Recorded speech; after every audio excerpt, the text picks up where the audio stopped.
بسم الله الرحمن الرحيم.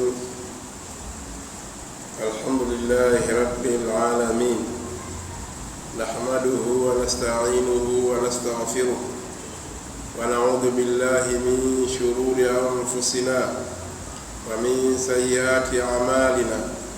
من يهده الله فلا مضل له ومن يضلل فلا هادي له، وأشهد أن لا إله إلا الله وحده لا شريك له، وأشهد أن محمدا عبده ورسوله صلى الله عليه وسلم. أما بعد kumshukuru Allah subhanahu wa ta'ala na kumtakia ziada rahma kipenzi cha umma Bwana Mtume Muhammad sallallahu alaihi wasallam. Ndugu zangu, mazungumzo yetu ya leo yatakuwa yenye anwani ifuatayo: unsuru dinallah. Unsuru dinallah. Nini maana ya maneno haya? Inusuruni dini ya Mwenyezi Mungu.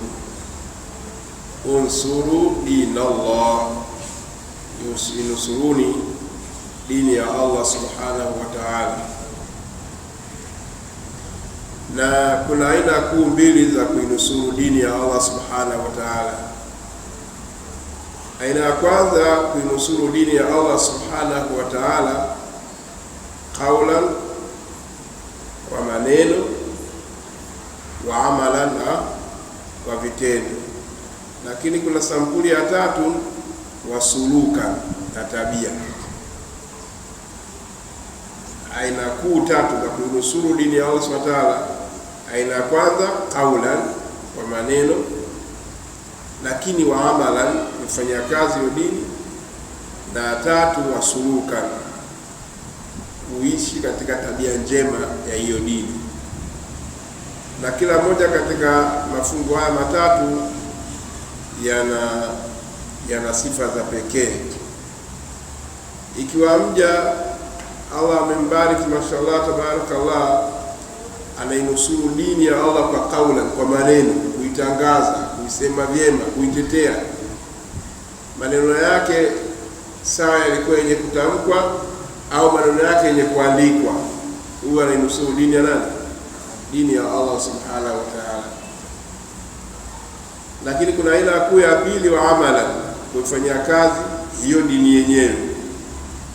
Automatically kwamba mtu ambaye anaishi kwa mujibu wa dini, maisha yake, akhlaq zake, tabia zake zote zaendana na nini? Na dini. Na hivi ndivyo alipoulizwa Mama Aisha radhiyallahu anha kuhusiana na tabia za Bwana Mtume Muhammad sallallahu alaihi wasallam, akisema kana khuluquhu alquran. Tabia zake Bwana Mtume sallallahu alaihi wasallam yeye zilikuwa zinaendana na vile Qur'ani ilivyo. Sasa unaposoma Qur'ani utakuta akhlaqi, tabia njema, mahasin akhlaqi, muamalat, vyote vimejaa katika Qur'ani. Kwa hiyo unaishi kama mwenye Qur'ani. Wasiokuwa Waislamu watapenda maisha yako vile unavyoishi kwa mujibu wa Qur'ani. Kwa hiyo hapo utakuwa unainusuru dini ya Allah subhanahu wa ta'ala katika upande wa maneno, lakini pia kwenye kipengele cha mwisho utakuwa unainusuru dini ya Allah subhanahu wa ta'ala katika upande wa akhlaq. Jana tulisema, turudia tena leo kuonesha kwamba Bwana Mtume Muhammad sallallahu alaihi wasallam wakati yuko Maka, maisha yake na wale ambao wapinzani wake yalikuwa mazuri. Yani nasema ni maisha yake, tabia zake, akhlaq zake zilikuwa nzuri kiasi kwamba wale maadui zake ndio walikuwa wanachukua amana zao na kufanya kumwekea Bwana Mtume Muhammad sallallahu alaihi wasallam, kiasi kwamba wenyewe wakatili wakampa jina, wakamitaje as-sadiqu al-amin, mkweli mwaminifu. Kwa nini? Hapa ameishi Bwana Mtume Muhammad sallallahu alaihi wasallam kwa akhlaq wa suluki, tabia zilizokuwepo njema. Kwa sisi katika maeneo yetu tunayoishi, tukiishi kwa mujibu wa amal, tunaitetea nini? Tunainusuru nini? Dini. Tukiishi katika upande wa kauli, tunaisema dini. Kiwa unakutana ambao wanaanza Uislamu, maisha kupita tu muda ndio huu, sidhani na muda mwingine, hapo unainusuru dini kwa kufanyaje? kwa kauli. Ukiweza kuandika vitabu nini kwenye mitandao, andika vitabu na chapisha machapisho mbalimbali, unanusuru dini ya Allah subhanahu kwa kauli, kwa aina kwenda kufanyaje kwa kuandika. Lakini pia unaweza kuinusuru dini katika upande wa tabia zako zote zikawa zinaishi vile Qur'ani na hadithi za Bwana Mtume Muhammad SAW zinakutaka. Hapo unainusuru nini? Unainusuru dini. Kwa hiyo nusratu dini llahi qawlan, kuinusuru dini ya Allah kwa maneno, wa amalan, na kwa matendo. Hiyo ndio nini? Akili sivyo tu aqidatan wa suluki, kitauhidi na kitabia. Hii dawatun wa jihadan, kufanya hivyo ni dawa na pia ni nini? Ni jihadi. Tena hapo na jihadi gani? Jihadi bil hujja wal bayan, unafanya jihadi ya hoja na kubainishia watu dini ya Allah subhanahu wa ta'ala. Kwa hiyo tunatakiwa tuishi katika mfumo na utaratibu huu ambao Allah subhanahu wa ta'ala ameuweka. Huu ulikuwepo ni utangulizi wa kwanza kwamba dini ya Allah subhanahu wa ta'ala tunatakiwa tuinusuru qaulan wa fi'lan wa sulukan wa i'tiqadan. Hapo tutakuwa tumeinusuru dini ya Allah subhanahu wa ta'ala. Lakini jambo la pili katika kuinusuru dini ya Allah subhanahu wa ta'ala, kwa kutambua aya za Allah subhanahu wa ta'ala, kujua aya zinazotuamrisha sisi kuinusuru dini ya Allah subhanahu wa ta'ala, lakini pia kuifanyia kazi hizo aya zenyewe katika kufikisha, ili watu waweze kufanya kuinusuru dini ya Allah subhanahu wa ta'ala. Al-ayat fi nusrati dinillah, aya mbalimbali ambazo zimekuja katika kutuhimiza na kutuchochea sisi kuweza kunusuru dini ya Allah ni kauli ya Allah subhanahu wa ta'ala pale kusema, ya ayyuhalladhina amanu, enyi ambao mlioamini, in tansurullaha yansurukum, ikiwa mtamnusuru Mwenyezi Mungu naye atawanusuru. Vipi mtamnusuru Mwenyezi Mungu subhanahu wa ta'ala? Ni kuinusuru dini yake. Ya ayyuhalladhina amanu, enyi ambao mlioamini, in tansurullaha, ikiwa mtamnusuru Mwenyezi Mungu, yansurukum, naye atawanusuru, wa thabbita akhlamakum, na atathibitisha nyayo zenu. Aya ipo katika surati Muhammad kwenye aya ya 7. Lakini ndani ya surati al-Hajj Allah subhanahu wa ta'ala anasema kwamba hivi, wala yansuranna Allahu man yansuruhu inna Allah la qawiyyun aziz. Subhanallah, Allahu akbar. Anasema Allah subhanahu wa ta'ala, wala yansuranna Allahu, wao ya qasam, lam ya qasam, yani wao ya kuapia na lam ya kuapia. Anapiaje au sana? Wala tena na nuni mwisho taukidi. Wala yansuranna Allah, Allah anaapa atawanusuru Mwenyezi Mungu.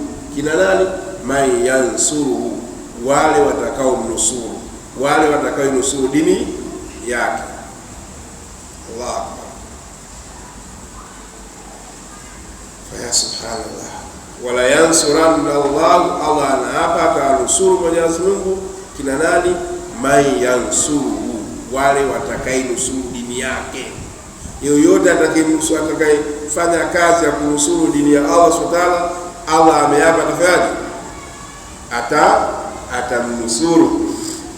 Kwenye aya nyingine Allah subhanahu wa ta'ala anasema, nadhani anaweza kaitaja hapa mbele, inna lanansuru rusulana, hakika sisi tutanusuru mitume wetu, walladhina amanu, na wale wenye kuamini, fil hayati dunya, tutanusuru hapa duniani katika maisha haya na kesho akhera. Kwa hiyo wale ambao wanafanya kazi ya kunusuru dini ya Allah subhanahu wa ta'ala, kufikisha dini ya Allah subhanahu wa ta'ala, Allah tabaraka wa ta'ala mwenyewe anawekea ulinzi, anawanusuru, kwa sababu anajua wale waja wake wanafanya kazi ya kutetea dini yake. Na nusura hapo kwa maana pana unayojua wewe, nusura hapo kwa maana pana unayojua wewe kabisa.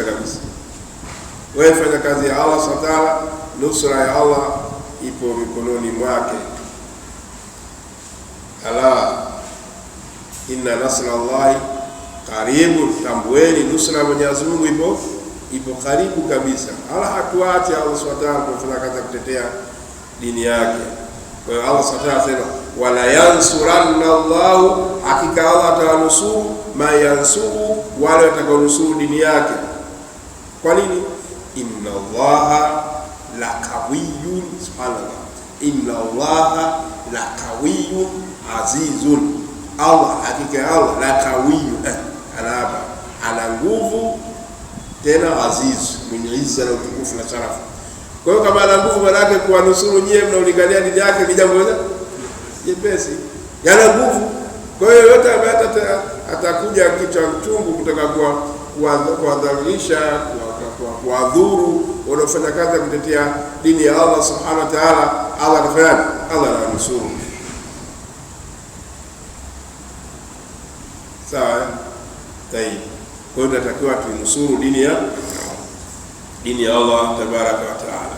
Ndugu zangu, na juu ya swala zima la kunusuru dini ya Allah subhanahu, si aya tu, lakini bali pia hadithi za Bwana Mtume Muhammad sallallahu alaihi wasallam zimekuja nyingi.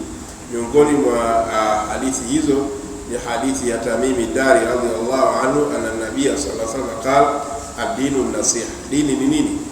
Dini nasaha, kupeana nasaha, kunasihiana. Lakini imekuja hadithi pia ya Abi Hurairah radhiyallahu anhu, amesema Bwana Mtume Muhammad sallallahu alaihi wasallam, man dalla ala khairin, yoyote mwenye kuwajulisha watu jambo la khairi, falahu, ana huyo anayefanya kazi hiyo ya kuwajulisha watu jambo la khairi, ana nini? Falahu, ana yeye, mithlu ajli fa'ili, mfano wa malipo anayefanya. Subhanallah. Kwa hiyo kufanya kazi ya kunusuru dini ya Allah subhanahu, unaifikisha dini ya Allah subhanahu, wewe unastahili kupata malipo kama malipo ya huyo mfanyaji atakapofanya, ambaye wewe ndio umemwelekeza. Tena malipo haya hayapungui kwake. Yule uliyomwelekeza kufanya atapata malipo tama, na wewe ulioelekeza utapata malipo tama yaliyotimia, yaliyokamilika. Sasa unatakaje sasa kazi isiyokuwa iliyokuwa bora zaidi kuliko hii? Kazi ya kufanya nusra ya dini ya Allah subhanahu wa ta'ala, kuipeleka mbele dini ya Allah subhanahu wa ta'ala, kuilingania dini ya Allah subhanahu wa ta'ala. Dala ala khairi, yote mwenye kujulisha jambo la khairi, falahu, ana malipo, mithlu ajli fa'ili, mfano wa malipo ya mfanyaji. Hadithi ya mwanzo na hii zote ziko katika sahihi Muslim. Ndugu zangu, hii ni kazi adhim ya kunusuru dini ya nini? Dini ya Allah subhanahu wa ta'ala. Kipengele namba 4, tuone kauli za wanachuoni ambazo wao wamesema kuhusiana na kunusuru dini ya Allah subhanahu wa ta'ala.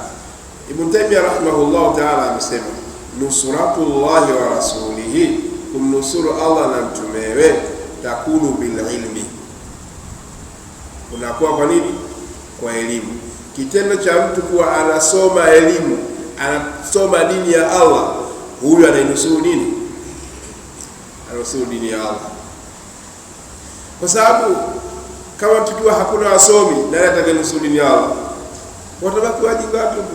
Kwa kitendo cha kwenda kwa unasoma dini hapo, unatakiwa ujue kwamba wewe unainusuru dini ya Allah. Kiasi kwamba kesho kitokea mjinga akisema kadha, wewe utafanyaje? Sasa hivyo sio.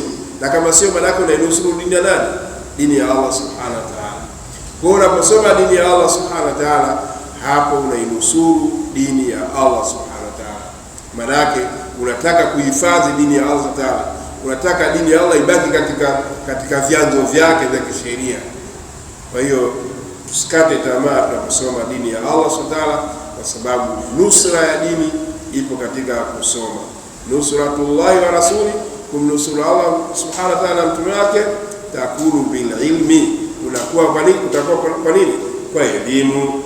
Alafu wal amali, na kufanyia kazi hiyo elimu, wa da'watu ila haqi, na kuwalingania watu haki. Kote huko unanusuru dini ya Allah subhanahu wa ta'ala. Wasabri ala al-adha, na kuvumilia na kusubiri juu ya maudhi utakayoyapata wakati wa kulingania dini ya Allah tabaraka wa taala. Kwa utakuta ndugu zangu, katika kusoma, kulingania, kufikisha dawa, huko ndo kuinusuru dini ya Allah. Dini ya Allah inanusuliwa katika mpango kama huu, kwa elimu na dawa. Ndio maana kule kwenye sura al-Asr Allah subhanahu wa ta'ala amesema wal asri innal insana lafi khusr illa alladhina amanu wa amilu salihati wa tawasaw bil haqqi wa tawasaw sabr. Sifa za waja wema za waumini wanahusiana mema, wanahusiana haki na wanakatazana mabaya. Wanachuoni wakasema kwenye aya hii kuna mambo makuu manne: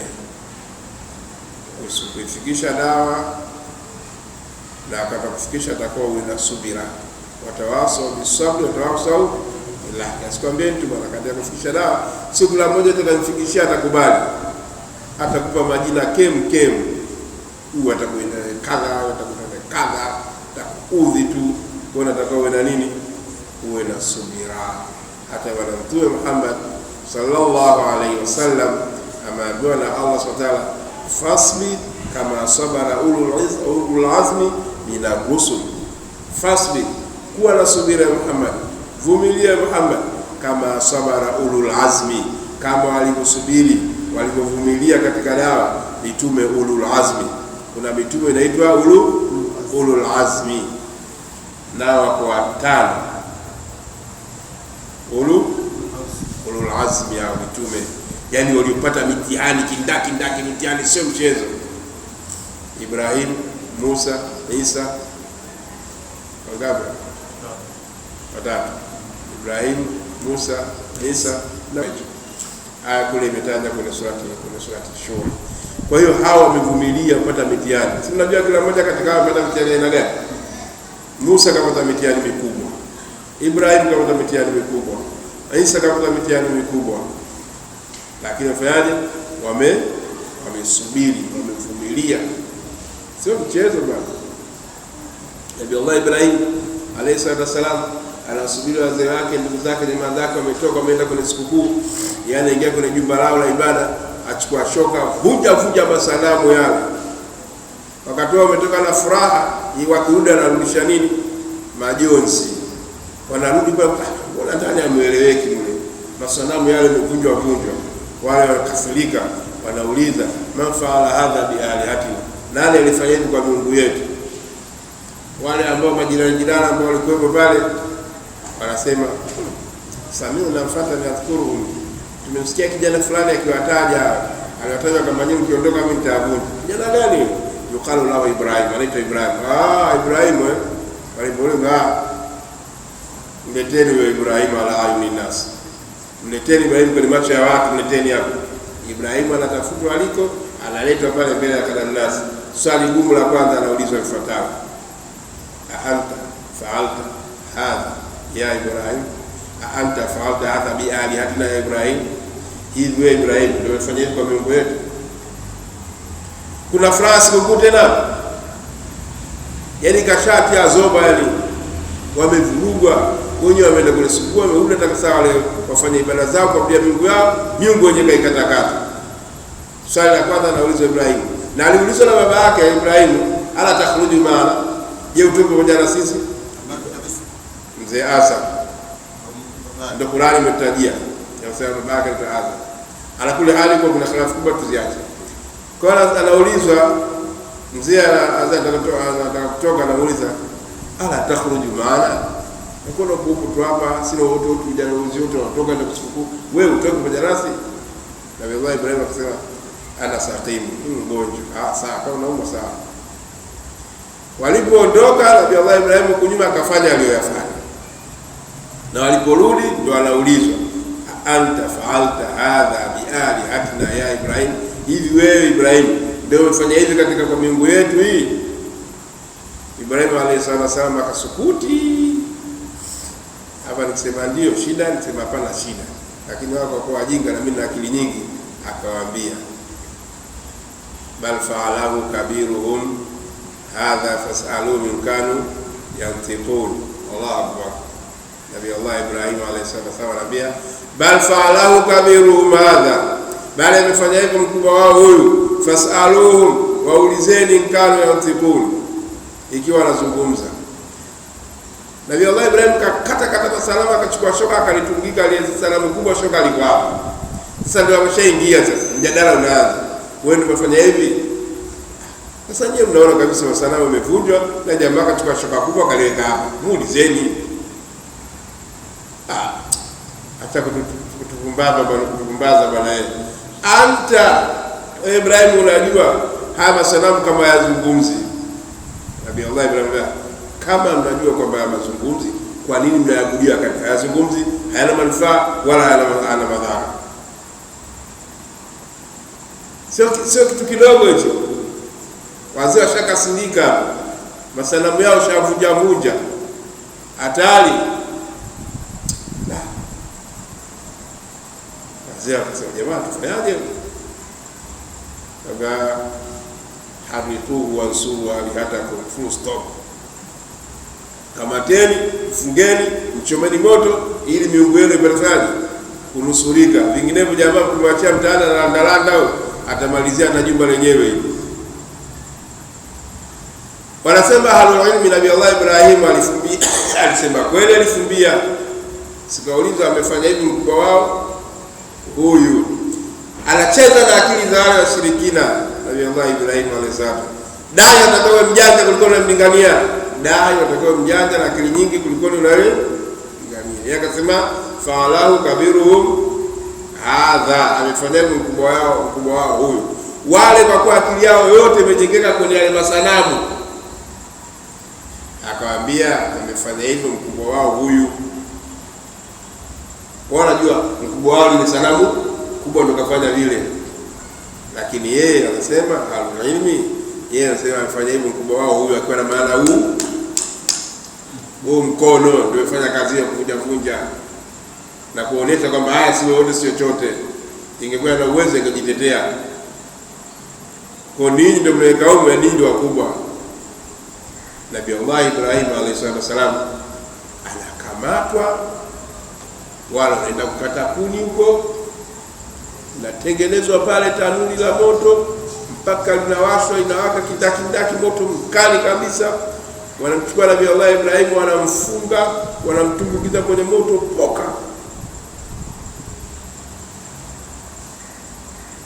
Nani mjumbe wa nani anafanyaje? Atosokonya nini? Mjumbe wa nani? Hapo vipi? Wewe nani? Kama nabii ya Mungu Ibrahim Abul Anbiya anatoswa moto kwenye moto, anachoma moto. Lakini natakiwa kwamba mjue hii dunia ina nani? Ina Allah. La yamut, hafi. Huwa hayyun yuhai, la yaghibu, haondoki Allah subhanahu wa ta'ala. Huwa al-qawiyyu ala kulli shay'in, Allah ni muweza juu ya kila kitu khalaqahu bi qudrati, kila kitu amekumba Allah kwa kudura yake subhanahu wa ta'ala.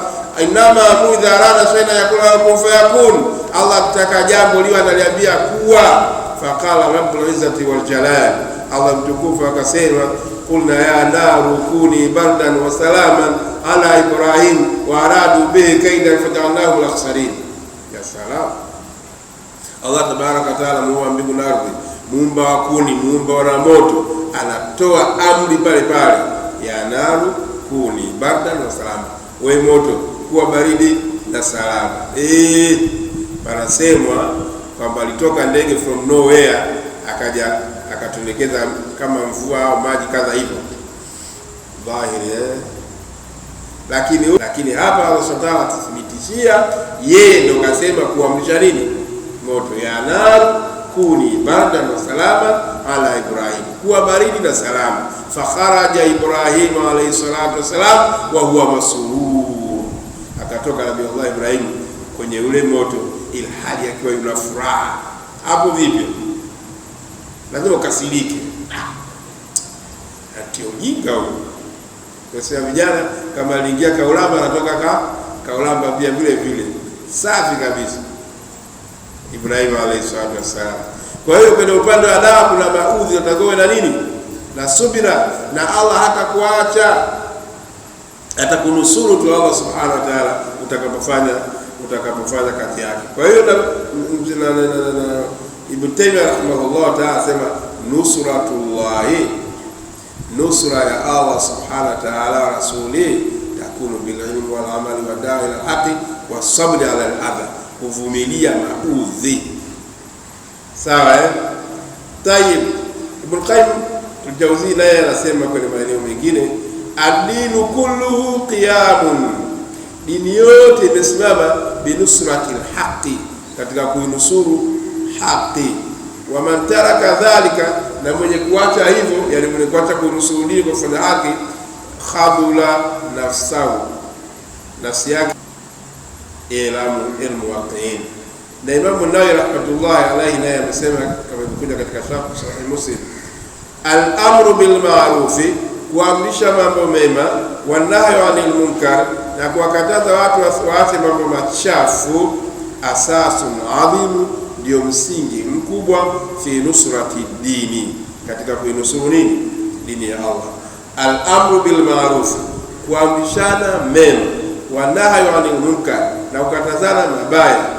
Kufanya hivyo, asasun adhim, ndio msingi mkubwa, fi nusrati dini, katika kuinusuru dini. Kwa hiyo ili tunusuru dini ni kuamrisha mema na kukatazana mabaya.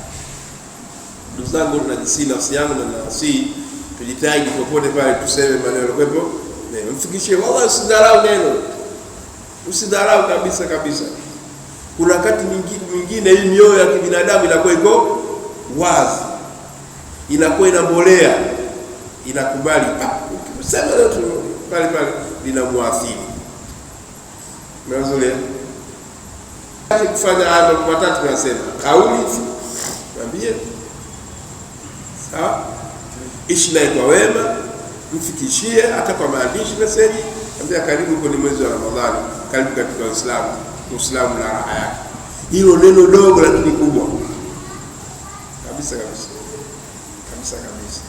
Kwa hiyo ndugu zangu, tunatakiwa tufanye kazi ya dawa. Hakika kazi ya dawa ni kazi adhimu. Wal amru bil ma'ruf, kuamrishana mema, wa nahyu 'anil munkar, na kukatazana mabaya, asasun adhimu, ndio msingi mkubwa, fi nusrati dini, katika kunusuru dini ya Allah subhanahu wa ta'ala. Tuko pamoja Tayib. Lakini pia Imam Shafi rahmatullahi alayhi naye ana maneno amesema kuhusiana na kazi ya kunusuru dini ya Allah subhanahu wa ta'ala. Amesemaje? in lam takun dinan tudinu bihi fakun rajulan fil haqqi muntasira.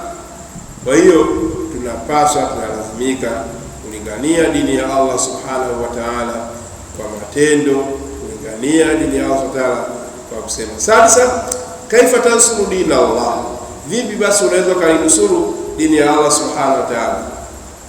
Utainusuru dini ya Allah subhanahu wa ta'ala kwanza bitashihi al-aqida, kwa kusahihisha tauhidi, aqida yako.